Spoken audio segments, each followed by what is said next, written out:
Paz do Senhor, meus irmãos. E lembrando que toda a edição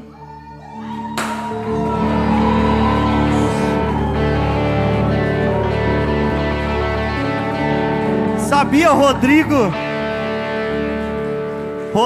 vindo pra cá não é pra ouvir a palavra, pra fazer uma graça. Meus irmãos, não deixa aí que os lugares que tem falha fica a estrelinha. Meus irmãos, pra que isso? Já está em 101. Meus irmãos, glória a Deus, viu? Louvado seja o nome do Senhor.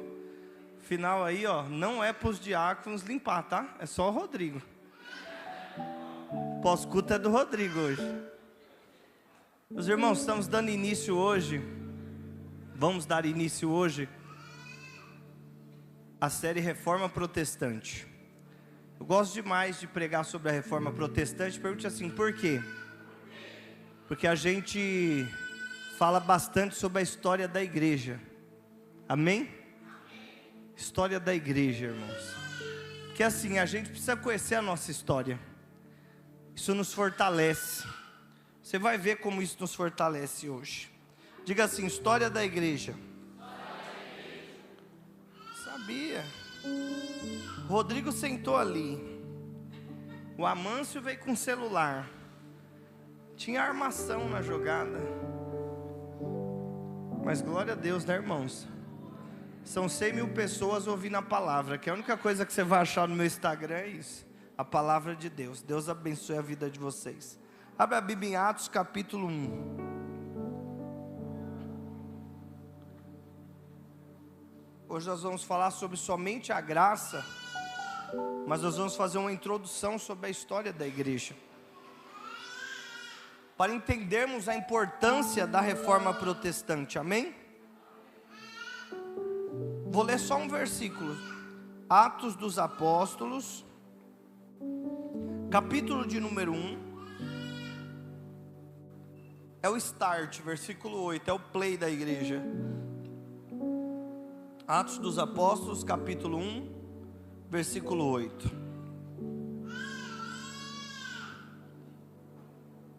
Mas recebereis o poder, quando o Espírito Santo descer sobre vós, e sereis minhas testemunhas, começando em Jerusalém, como em toda a Judéia e Samaria, e até os confins da terra. Diga para alguém assim, ó, a história da igreja tem início com Jesus Cristo subindo ao céu. E essa palavra é dada à igreja. Vocês serão revestidos de poder. Vocês serão cheios do Espírito Santo. Então, vocês serão testemunhas. Tanto em Jerusalém, cidade local, em toda a Judéia, diga cidade vizinha, diga assim, Samaria, fronteira, e faz 2000 anos que isso foi dito, e os confins da terra. Diga para alguém assim, é a história da igreja, não de um rótulo, não de uma denominação. Eu lembrei de um hino que eu cantava quando eu era criança.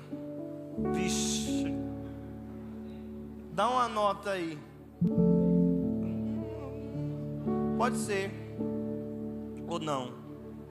Pode ser, vai, dá não. Não, tá muito baixo, eu gosto de mais alto. Isso é o quê? Isso é um sol?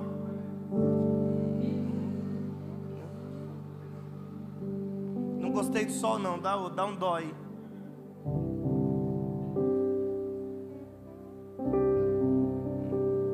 Essa aí, tá vendo? Há uma briga nas igrejas por falta de união. Satanás está fazendo uma grande confusão. E quem não tem fé em Cristo vai se deixando levar. Mas saiba que nome de igreja lá no céu não vai entrar.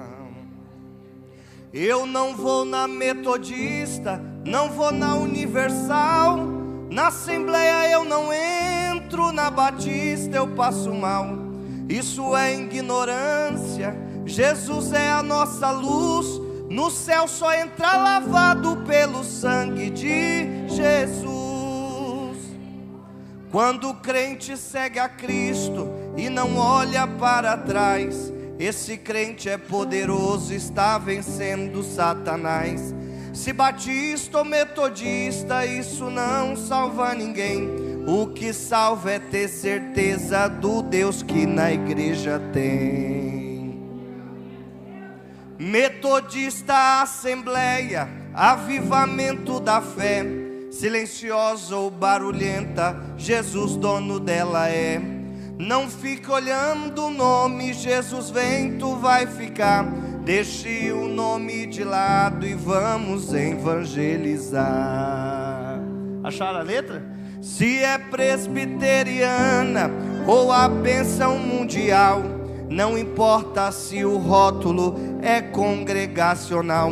O que é mais importante é trabalhar para o Senhor. Continue trabalhando na Batista do Amor. Agora é melhor não cantar não, né? Muitos crentes julgam nome, se fazendo de santão, mas tem língua muito grande e só vive em confusão. Deixe de julgar os outros, procure se consertar. Tua língua está comprida e o anjo já vai cortar. A assembleia é barulhenta, eu não sei por que gritar. Metodista ou wesleyana canta alto pra rachar. Eu pertenço à cruzada, nela sem Jesus está. Tenho ira, não gosto do evangelho quadrangular. Mas eu termino essa história aconselhando a você: Jesus quer a igreja unida, faça assim para vencer. Se viesse pelo nome, nossa grande salvação, então teria que ser escrito casa de oração.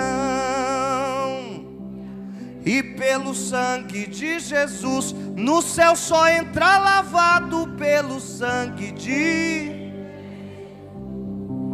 É a história da igreja, amém? Pode se assentar glorificando ao Senhor. Meus irmãos, deixa eu recapitular um pouco a história da igreja para você, amém? E a história da igreja começa no livro de Atos dos Apóstolos, que na verdade são atos do Espírito Santo. Quem está me ouvindo, fala amém. Não fica disperso agora, eu preciso do seu foco total para você entender aonde eu quero chegar. Fazer um resumo para você, de Atos capítulo 1 até Atos capítulo de número 7. O evangelho, ele está em Jerusalém, chega na Judéia. Em Atos capítulo 8, o evangelho, ele chega em Samaria. Em Atos capítulo 9, nós conhecemos como a conversão de Paulo. Fora de um território de Israel, ele se converte, ele tem um encontro com Jesus. No capítulo 10 de Atos dos Apóstolos, Cornélio, um gentil, se converte lá em Cesareia Marítima. No capítulo 11 de Atos, o evangelho chega a Antioquia, a terceira maior cidade daquela época. No capítulo 12, que já foi pregado aqui alguns domingos atrás, Tiago é morto a fio da espada por Herodes, e Pedro é preso. Mas a igreja orava por Pedro, e o anjo visitou Pedro na prisão, e ele foi liberto. No capítulo 13 de Atos, o Espírito Santo aparta Barnabé e a Saulo para uma obra que ele tem designada. Capítulo 13, capítulo 14, acontece a primeira viagem missionária de Paulo, na região da Galácia. No capítulo 16 e 17 de Atos, o evangelho... ele chega na Caia, na Macedônia, através da segunda viagem missionária de Paulo. No capítulo 19 e no capítulo 20 de Atos, A Ásia Menor, ela é impactada pelo Evangelho quando Paulo começa ali a ministrar em Éfeso. Mas também ele ministra, o Evangelho chega em Pérgamo, Tiatira, Sardes, Laodiceia, Filadélfia, Hierápolis e Colossos. Quem está comigo vai dizendo amém. No capítulo 21 a 26, existe a prisão de Paulo em Jerusalém, aonde ele é transferido para Cesareia Marítima, aonde ele termina a epístola aos Filipenses. No capítulo 27 e 28 do livro de Atos, Paulo é levado para sua última prisão, ele é transportado para Roma, aonde o seu navio vai naufragar, e ele fica um tempo, um inverno muito rigoroso, numa ilha chamada Malta, e ele chega em Roma. Quando ele chega em Roma, ele chega como prisioneiro, e ele sabe que ele vai morrer, porque o imperador Nero vai tirar a sua vida. Então ele termina a segunda epístola de Paulo a Timóteo dizendo: combati um bom combate, terminei a carreira e guardei a fé, e uma coroa de justiça me está preparada, não só a mim, mas a todos aqueles que amam a vinda do nosso Senhor Jesus Cristo. O livro de Atos, ele está recheado de ações do Espírito Santo, através da vida dos apóstolos, dos discípulos, através da vida de homens que foram separados pelo Espírito Santo, e fizeram uma grande obra. Quem está me entendendo diz amém. Mas o livro de Atos é o único livro que não termina com uma conclusão. Ele não tem uma conclusão, porque alguns vão dizer, a história da igreja não para. Eu vou dizer de novo. Alguém vai dizer que nós estamos escrevendo o capítulo 29 da história da igreja de Atos dos Apóstolos, porque a igreja continua. A igreja começa em Jerusalém, a igreja chega na Judéia, a igreja chega em Samaria, a igreja vai para os confins da terra através da vida de Paulo e das viagens missionárias. Ele consegue pregar em todo mundo conhecido de sua época, mas o evangelho não para, a perseguição contra a igreja continua. A história vai dizer que Israel está debaixo do Império Romano, a igreja está sendo perseguida pelo Império Romano. Quem está me ouvindo vai dizendo amém aí. Os imperadores romanos perseguiram a igreja durante mais de 350 anos. Mais de 10 imperadores perseguiram a igreja.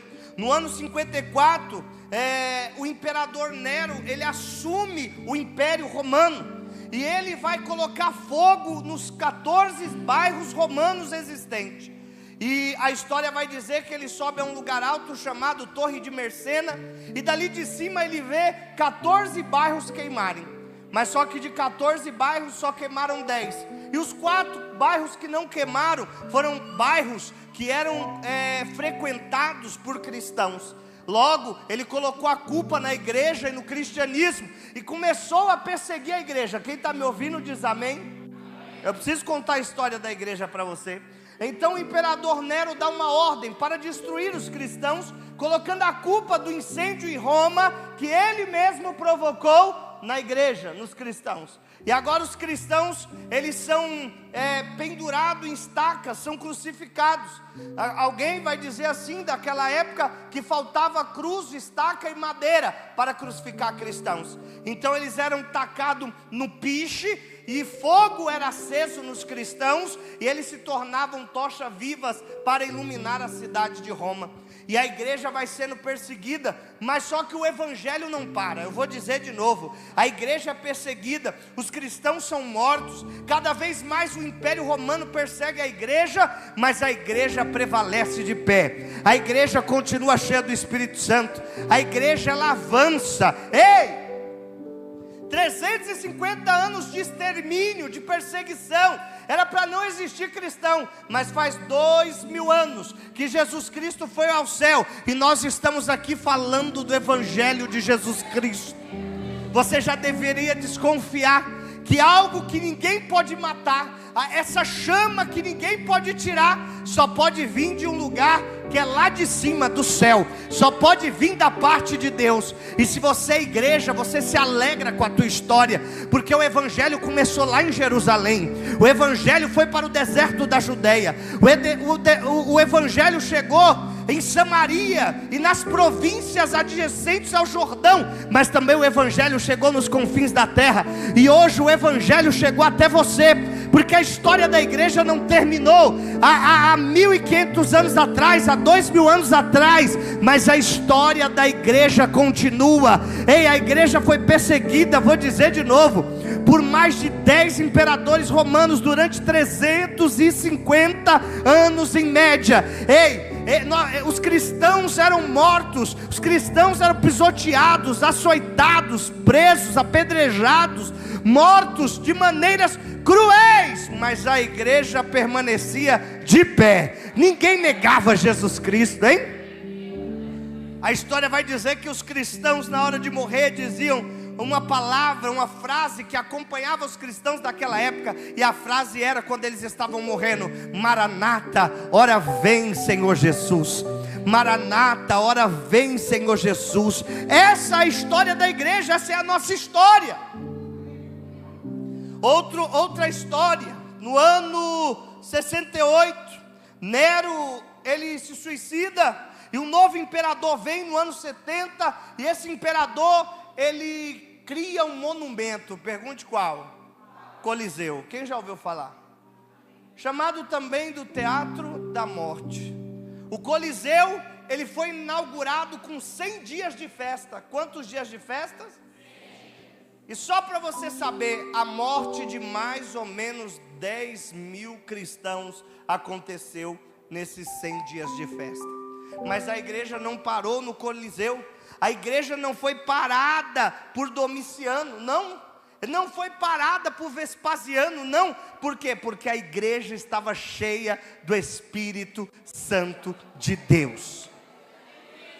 Os apóstolos já tinham morrido, e um só estava vivo, bem velho, parecia que não ia morrer nunca.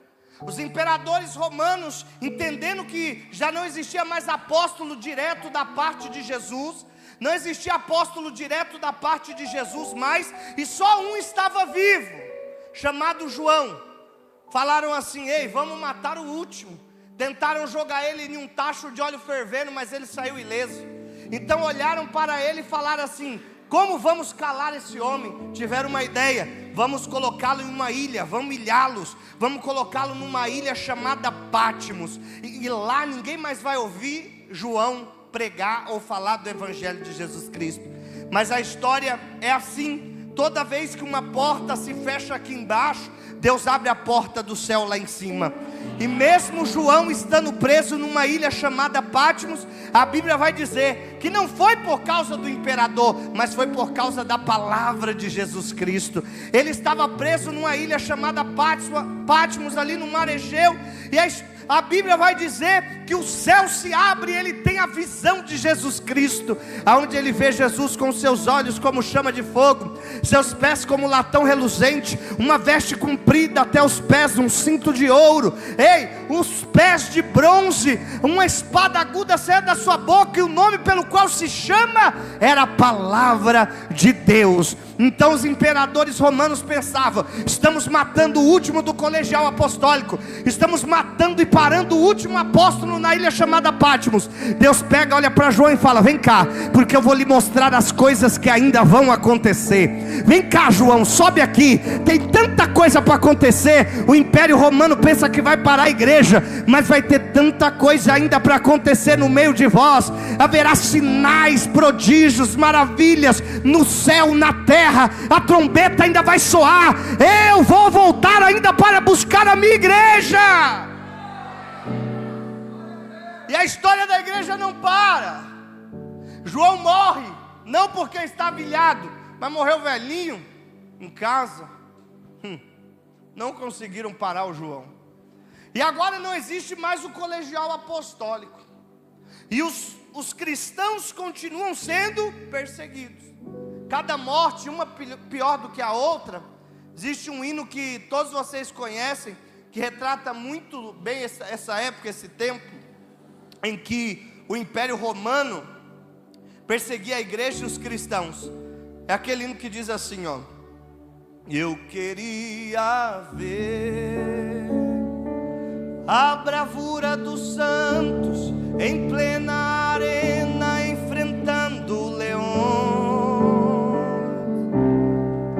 E quanto mais a fogueira queimava, mais se ouvia os louvores dos nossos irmãos. Ver o sangue tombado na rua, chegavam no céu. É um exemplo para mim, verdadeira lição. Oh meu Deus, reaviva a tua igreja, faz a chama como foram os primeiros cristãos. Oh meu, reaviva, faz a chama arder nesse, começando em meu. É bom relembrar a história da igreja. Pergunta assim, por quê? Porque em meio à perseguição, em meio à morte, eles não podiam cultuar, eles não tinham templos, as sinagogas foram fechadas, e os cultos eram feitos em cavernas subterrâneas, escondidos dos soldados romanos, mas eles continuavam com a sua fé inabalável. Por que é importante a história da igreja? Para tomarmos assim uma vergonha em nossa cara, porque como que eles serviam mesmo em meio à perseguição, como que eles adoravam em meio à perseguição, como que eles mesmo sem ter lugar para fazer culto, respirando ameaças e morte, eles continuavam escondidos em cavernas, cultuando a Deus, louvando a Deus, adorando a Deus e dizendo: Maranata, hora vem Senhor Jesus. Por mais de 350 anos era cristão sendo morto por fera, pisados pelos bois, mortos por cachorros selvagens, amarrados, assediados, tocados fogo, mas a igreja permanecia de pé. A igreja não tinha tempo para perseguir, para falar mal do outro. Estava cada um preocupado em morar no céu, em pregar o evangelho de Jesus Cristo, e o evangelho ia se multiplicando cada vez mais, e ninguém entendia que quanto mais matava, mais aparecia, mais matava, mais aparecia. Esse povo não tem fim, ele brota. Onde está esse povo? De onde sai? E o povo ia conhecendo a Jesus, ia se rendendo pelo evangelho. Sabe o que é isso? Evangelho verdadeiro. Quando você conhece o evangelho verdadeiro, você entende que nada vai te separar do amor de Deus que está em Cristo Jesus. Quem conhece o evangelho verdadeiro não negocia a sua fé, não nega a sua fé, não aposta a tua fé. Ele permanece de pé, fiel, inabalável, porque ele está cheio do Espírito Santo de Deus. Ele é a igreja do Senhor Jesus Cristo.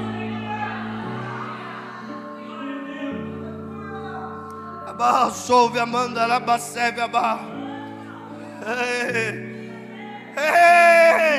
os imperadores romanos cada vez ficavam mais irritados.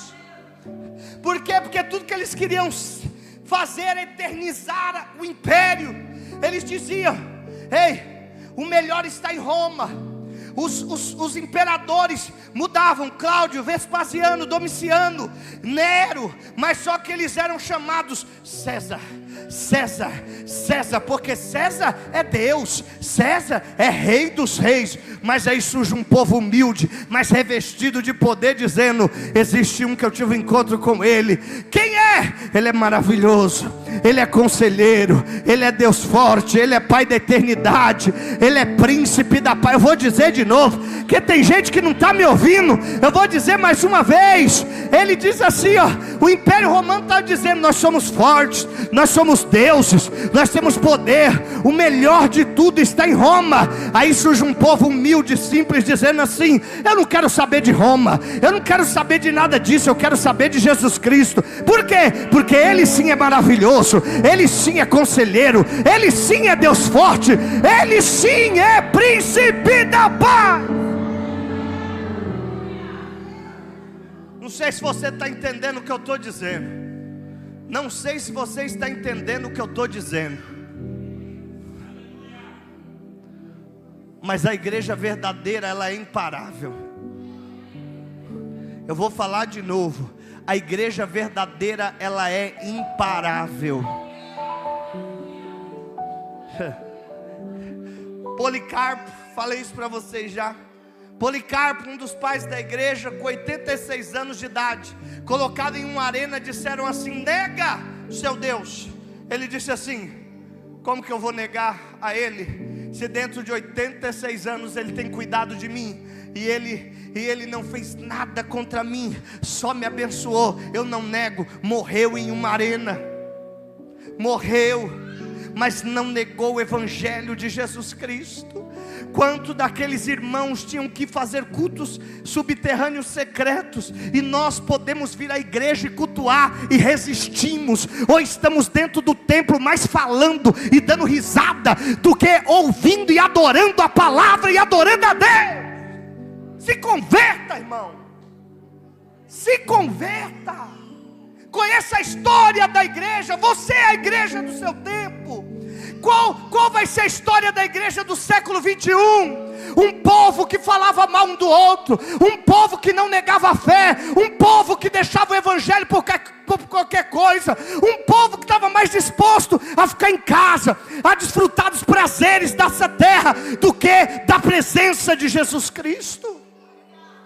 É mês da reforma, irmão. Ou você toma jeito, ou você toma jeito, porque é a história da igreja, e você faz parte da igreja. Quando você vier para a casa de Deus, seja para oferecer culto. Paulo escreve aos Romanos capítulo 12, que o nosso corpo seja ido como culto agradável diante de Deus, que é o nosso culto racional. Paulo vai dizer que quem adora e cultua é inconformado. Ele diz: não vos conformeis com este mundo, mas sejam renovados pela transformação do vosso entendimento, para entender qual seja a boa e agradável e perfeita vontade de Deus. Queremos muito, mas não entregamos nada. Queremos muito, mas não entregamos nada perto dos pais da igreja. Desistimos por qualquer coisa. E a igreja perseguida é um exemplo. Ela permaneceu de pé. Você está aí ou você já foi embora? Mas chega um tempo, no ano de 311, 313, através de uma visão que Constantino tem, agora a igreja, em vez de ser perseguida, ela se torna a religião oficial de Roma. Olha, glória a Deus, aleluia. No ano 311, 313, Constantino tem uma visão da cruz. Agora o evangelho que era perseguido, os irmãos que não poderiam cultuar, os templos são levantados luxuosos com o dinheiro do Estado de Roma. Eles não precisam mais cultuar escondido. Quem está comigo? Vou chegar na reforma. Os templos são construídos, aquilo que o Estado tinha tomado dos cristãos, roubado, eles devolvem. E agora nós servimos a Jesus Cristo. Glória a Deus. Mas só que quando o Estado entra, a corrupção entra junto. Então eles começam a ver na igreja, não a fé. O evangelho agora, antigamente que era uma porta de conversão, virou uma porta de conveniência. Olha para alguém que está do seu lado e fala assim: evangelho não é conveniência. Fala para ele: evangelho é conversão, transformação. Mas só que agora o Estado olha para o Evangelho e vê o Evangelho como uma porta de conveniência. Vamos levantar dinheiro, como? Vamos vender indulgência. Ei, se você tiver muito dinheiro, você vai direto para o céu, seus pecados estão perdoados. Se você tiver pouco dinheiro, você vai ficar ali num lugar intermediário e criar um lugar chamado purgatório, a doutrina do purgatório. Você não foi bom, você não foi mal, mas você fica ali, naquele lugar, esperando um momento, uma redenção, alguma coisa. Ei, trouxeram o culto a Maria. Isso que eu estou falando é história, irmão, é a história. Eu não estou atacando nenhuma religião, é a história. Então trouxeram o culto a Maria, começaram a colocar ídolos dentro da igreja. Ou seja, a igreja que era perseguida, que era uma bênção, se tornou agora um lugar onde Deus não pode mais habitar. Você está aí ou você já foi embora? Virou um lugar de disputa. As 5 maiores cidades disputavam entre si, religiosas. Diga assim, quais? Roma no ocidente, Constantinopla no oriente, Alexandria no Egito, Jerusalém e Antioquia da Síria. Então elas disputavam entre si aonde estava o verdadeiro Deus, ou o maior evangelho, ou a maior igreja. Eu não sei se você começa a perceber em que tempo nós voltamos a viver. Não no tempo dos irmãos perseguidos que não negavam a fé, mas no tempo da divisão, da disputa, no tempo em que um quer ser melhor do que o outro, quer se amostrar. É o tempo do Estado, é o tempo da idade das trevas, é o tempo em que a igreja se corrompeu. Mas, agora é para você dar glória, diga, fala. Mesmo em meio às trevas, vou de novo. Mesmo em meio às trevas, Deus sempre tem acesa suas lâmpadas. Eu vou dizer mais uma vez, mesmo sendo uma corrupção terrível, até o ano 607, aonde o imperador Focas fez de Nicolau Bonifácio Papa. Pastor, mas eu li que o papado veio de Pedro, errado. Isso aí foi um documento forjado na França chamado As Falsas Decretais de Isidoro. E esse documento já é provado historicamente que foi forjado para meio à corrupção da idade das trevas. Quem está comigo diz amém. Agora um homem é chamado de bispo, um homem é chamado de pai, um homem é representante do povo na terra. Um homem quer tomar o lugar do Pai, do Filho e do Espírito Santo. Porque o representante de Deus na terra se chama Espírito Santo. O único Pai está no céu, e aquele que pagou o preço por nós se chama Jesus Cristo. Repita comigo, diga assim, ó: o cristianismo, o evangelho estava totalmente corrompido. Diga assim, uma bagunça total. Mas, vou dizer de novo essa frase: mesmo em meio a trevas, Deus tem as suas lâmpadas acesas. E eu já vou profetizar que você seja a lâmpada deste século, que você seja a lâmpada desse tempo, aquele que não se corrompe, aquele que não entra em meio às trevas, mas brilha com a maravilhosa luz do Espírito de Deus, do Evangelho, que habita em vós. Mesmo em meio às trevas, Deus tem as suas lâmpadas. Então um homem chamado, tem até um dicionário com o nome dele, um homem chamado John Wycliffe, um professor na Inglaterra, na Universidade de Oxford, ele chega a uma conclusão e diz: para que haja arrependimento, para que haja uma verdadeira conversão, o povo precisa ler a Bíblia. Mas como que o povo vai ler a Bíblia se a Bíblia só está no latim? Então ele começa a traduzir a Bíblia para o inglês. Quem está comigo? Pastor, e a reforma protestante? Vou chegar lá. Ele começa a traduzir a Bíblia para o inglês, e ele é perseguido pela Inquisição Romana. Sabe o que acontece? Em meio à tradução da Bíblia, ele morre, ele é morto. Mas só que ele fez discípulos. Na Boêmia, um jovem chamado John Huss, ele estava pregando o Evangelho de Jesus Cristo. Ele estava, vou dizer de novo, ele estava pregando o Evangelho de Jesus Cristo com tanta autoridade.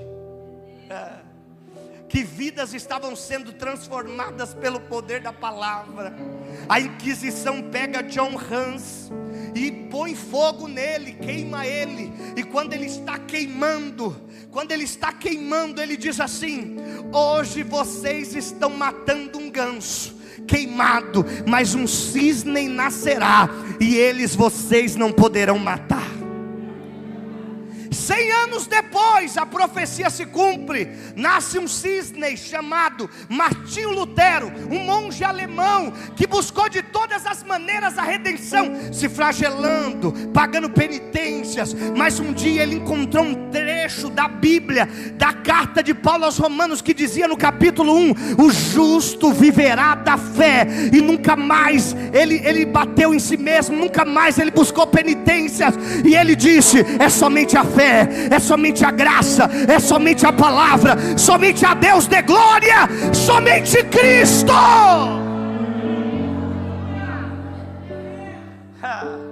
Então Martinho Lutero, inconformado com que o Papa Leão X, que o rei Leão X estava fazendo, ele diz assim: só tem como uma pessoa ser transformada através da palavra.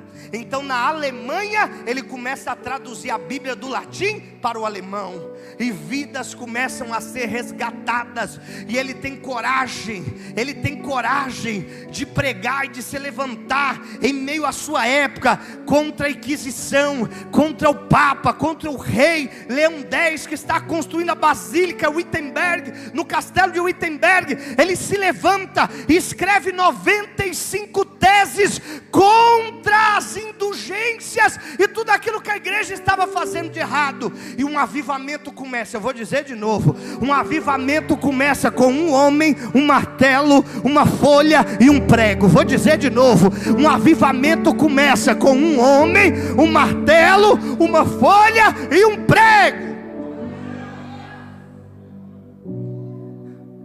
Dia 31 de outubro, ele vai na porta do castelo de Wittenberg e prega as 95 teses. Que técnica, diga por quê. Que inteligência. Porque dia 1º de novembro é dia do quê? De quê? Ninguém? É o que, varão? Finados. Então todo mundo no finados ia para onde? Para a igreja. Então ele foi lá um dia antes, dia 31 de outubro, e pendurou na porta do castelo as 95 teses. E todo mundo veio pela manhã no dia 1º. E começaram a ler. O que muda o homem é a palavra. O homem não pode ser salvo pelas suas obras. O homem, somente a graça, somente a fé, somente Cristo, somente a Ele dê glória. E somente, mais importante, somente, vocês estão na mão, somente as Escrituras podem salvar e transformar um homem. Pastor, o que aconteceu com ele? Ele, depois disso, continuou traduzindo a Bíblia para o alemão. A Inquisição o perseguiu e ele foi morto pelo Evangelho também. Ai, pastor, a história de todo mundo é que eles são mortos por causa do Evangelho. Mas só que cada um é usado por Deus como uma lâmpada da sua época, para trazer mudança, transformação e para pregar contra aquilo que é errado. E deixa eu falar algo aqui para esta igreja. Não sei se você quer ouvir ou não quer, mas você vai ouvir, né? Você já está aqui, escuta aí. Deus te levantou neste tempo. Vou de novo. Deus te levantou nesse tempo. É o tempo que Deus nos fez nascer. para sermos o Martinho Lutero de nossa época. O avivamento no Brasil virá através de vidas. Avivamentos, transformação e mudança vem através de pessoas. E quem são as pessoas dessa época? Nós precisamos ser uma chama de fogo, uma luz acesa em nosso tempo. Nós precisamos carregar esses pilares conosco. Nós não somos feiticeiros, nós não somos magos, nós somos aqueles que diante da palavra se levantam e diz: somente a graça, somente a fé, somente Cristo, somente a Deus de glória e somente as Escrituras. Se está escrito, está escrito. Pastor, somente a graça, sim. E aí eu termino. Coloca para mim Efésios capítulo 2.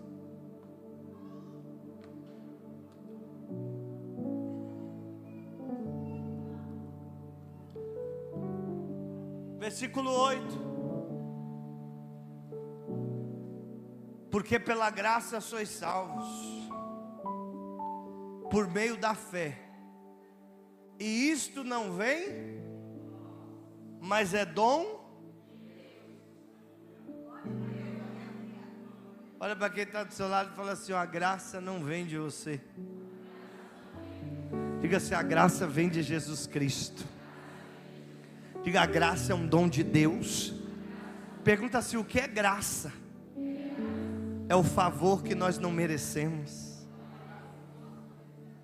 Fala a verdade. Merecemos a vida que temos? Merecemos amanhã acordar e respirarmos mais um dia? Merecemos? Merecemos? Você acha que você merece? Mas mesmo assim, toda manhã a misericórdia de Deus se renova. Eu vou falar algo aqui que vai mudar a sua vida se você aplicar. Você quer saber ou não? Então fica de pé. Vai mudar a tua vida. Você quer mesmo ter uma vida transformada? Então tá bom. O segredo de tudo, diga onde está, em como você começa o seu dia. Vou falar de novo. O segredo de tudo está em como nós começamos Isso é Bíblia. Os discípulos só viviam ansiosos. Todos os dias os discípulos acordavam como? Aí Jesus olha e fala assim: meus filhos, por que estáis ansiosos quanto ao que comer, quanto ao que vestir? Olhai para os pássaros, que pela manhã já cantam ao Criador, e Deus lhes proveu sustento. Olhai para os lírios do campo, que nem Salomão em toda a sua glória se vestiu como nenhum deles, porque o alfaiate dele é Deus. Sabe qual o problema? É que você já acorda pensando no problema que você tem que resolver. Você já acorda assim: meu Deus, que dia, quanta coisa, meu Deus, não vai dar tempo, ai que é isso, tem não sei quantas coisas para fazer, tem uma serpente para prender, um leão para matar, 4 rinocerontes para bater, e você começa a pensar em tudo isso, sendo que a primeira coisa que você tem que fazer quando você acorda pela manhã é: Senhor, obrigado pela tua misericórdia que já se renovou pela manhã. Ah, irmão, se você fizer isso, teu dia vai ser tremendo. Você vai acordar e você não vai pegar o celular, você não vai responder pergunta, você não vai responder mensagem. Deixa lá, você vai levantar e vai falar assim: ó Senhor, obrigado pela graça deste dia.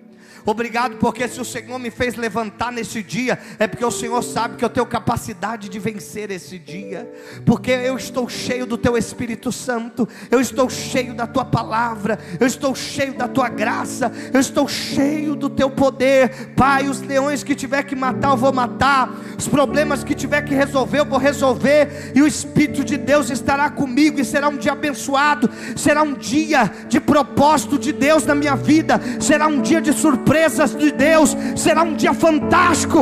Obrigado, Senhor, Rei de todo o universo. Segredo do seu problema é que você começa levantando, pegando no celular, escovando o dente, fala, não sei o que, acabou, irmão, é até meia-noite. Estragou tudo. Acabou. Ó, relacionamento. Oh meu Deus, acho que você não ouviu não. Relacionamento. O judeu, quando ele acorda pela manhã, ele levanta as suas mãos ao alto e diz: bendito és tu, Rei de todo o universo, e a tua glória jamais terá fim. Bendito és tu, Rei de todo o universo, porque fez a semente crescer, fez o sol nascer sobre os maus e sobre os bons. Bendito és tu, Rei de todo o universo, porque todo domínio e controle está nas tuas mãos. Ele começa o dia reconhecendo quem é o dono do dia. Seu dia vai ser diferente. Olha para quem está do seu lado e profetiza na vida dele. Eu já vou terminar. Fala assim, ó: eu profetizo sobre a tua vida. Para este tempo, você é a lâmpada acesa. Fala para ele: você é a lâmpada acesa da sua época. Através da sua vida, Deus vai começar uma nova reforma, um novo avivamento, um novo tempo. Para terminar, fala para ele assim: somente a graça, somente a fé, somente Cristo, somente as Escrituras, e somente a Ele dê glória. Agora, se você pode, aplaude a Ele, glorifica a Ele, adora a Ele.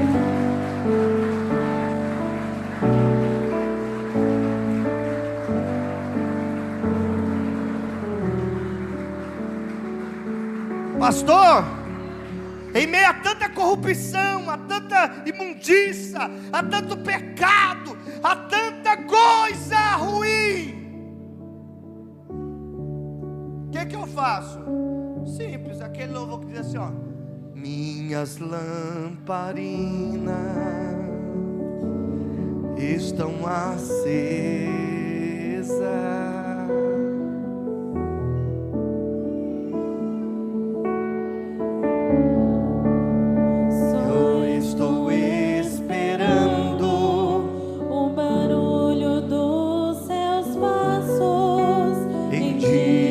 a porta, de que eu vou abrir pra você entrar.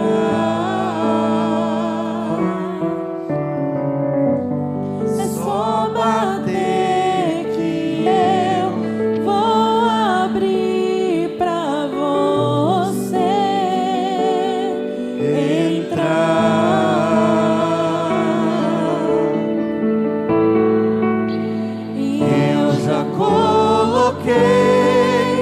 as minhas vestes brancas, estou só te esperando. Vem, vamos dançar, Maranata,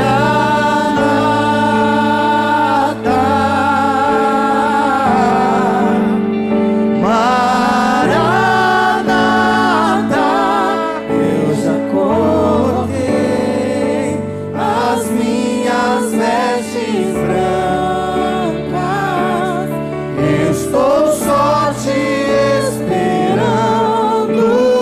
Vem, vamos dançar, Maranata,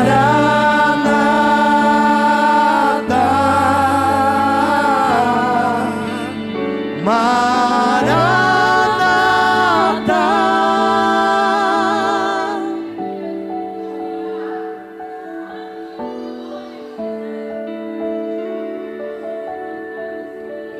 Pastor, Tem hora que você prega, parece que eu estou nervoso. Eu estou indignado. E o dia que eu não pregar indignado é porque eu não conheço a história da igreja, em saber o quanto nós somos relaxados perto dos irmãos que passaram por aqui. E isso vai nos fazer não piorar, mas reconhecer que precisamos melhorar. Quantas vezes, hein? A gente separa tão pouquinho para o Senhor, mas nós queremos tanta coisa dele. Pastor, eu quero olhos sobre a minha cabeça. Pastor, eu quero prosperidade financeira. Pastor, eu quero saúde dentro da minha casa. Pastor, Deus. Como que está o nosso relacionamento com Ele? Está pequeno? Ou quase nada? Essa noite é uma noite de reflexão. Você vai sair daqui no nome de Jesus. O Filho de Deus se manifestou para destruir as obras do diabo. As portas do Hades não prevalecerão contra. Mas a tua carne é o teu problema. A minha carne é o meu problema, porque nós temos que lutar com ela até Jesus voltar ou até a gente morrer. E Paulo vai dizer em Romanos capítulo de número 8 assim: nenhuma condenação há para os que estão em Cristo Jesus, que já não andam mais segundo a carne, mas que vivem segundo o Espírito. Que possamos nessa noite, ou a partir dessa noite, mortificar o nosso eu, mortificar a nossa carne e vivificar o nosso espírito. Que a gente possa se interessar mais pelas coisas que vêm de cima, do que se apegar e se desviar pelas coisas que estão embaixo. Que você não perca o alvo, que é Jesus Cristo. Que você que milita nesta vida, diz Paulo, não se embarace com as coisas dessa vida, mas esteja obediente àquele que lhe alistou. Jesus Cristo é o capitão da tua vida. E eu profetizo e termino mais uma vez: você é a lâmpada deste tempo, você é a luz desse tempo, você é o sal desse tempo. Se não é, seja. E eu quero perguntar nessa noite, se existe alguém em nosso meio, talvez você tenha se afastado dos caminhos do Senhor, e hoje é uma noite de reforma. Hoje é uma noite de graça, um favor que nós não merecemos. Hoje é a noite de salvação. E é somente Cristo que salva. Se você quer receber Jesus como seu único e suficiente Salvador, quer retornar para Cristo nessa noite, dê um sinal com a sua mão onde você estiver. Tem alguém? Só fazer assim, como sinal de redenção, de rendição a Deus. Não é o homem, não é um ministério, é a Deus. Tem alguém nessa noite que quer retornar para Jesus? Não? Se tiver, levante a sua mão para o alto. Acenda as suas lâmpadas. Acende a sua lamparina. Ele quer encher você de azeite. Tem alguém que quer retornar para Jesus hoje? Dê um sinal com a mão, aonde você estiver. Não tem? Tem? Não tem? Não tem? Então é sinal de que nós precisamos trabalhar mais. E domingo Deus vai nos dar 2 oportunidades só de culto, de manhã e de noite, fora que você vai ter amanhã, quinta, sexta e sábado, no seu serviço, na sua escola, na sua casa, para falar de quem? Porque dele, por ele, para ele são todas as coisas. Amém? Vamos terminar este culto, e eu quero que você profetize de novo para fixar na mente de alguém. Fala para alguém assim: você é a luz desse tempo, você é o sal desse tempo. Fala para ele: não se embaraça, seja luz. Amém? Estenda a sua mão para receber.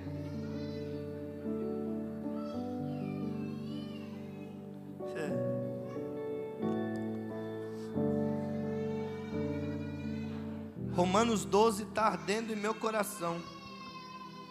Não vos conformeis com este mundo. Deus vai levantar pessoas inconformadas Sabe aquelas pessoas que não aceitam? Eu não aceito a igreja como está, eu não aceito o evangelho como está sendo pregado, eu não aceito o mundo fazer isso, eu não aceito, eu não aceito, eu não aceito. Eu não aceito não ter um avivamento, eu não aceito. Eu sou parte desse tempo, eu sou parte desse avivamento. Estenda a sua mão. Que o amor de Deus, que é único e sem igual, a graça do nosso Senhor Jesus Cristo, conquistada na cruz do Calvário, bem como a comunhão e a consolação do Espírito Santo no partir do pão, seja com todo o povo de Deus, e todo o povo de Deus diz: cumprimenta o máximo de pessoa, pode aplaudir, e fala para ela: você é a luz. Glória a Deus.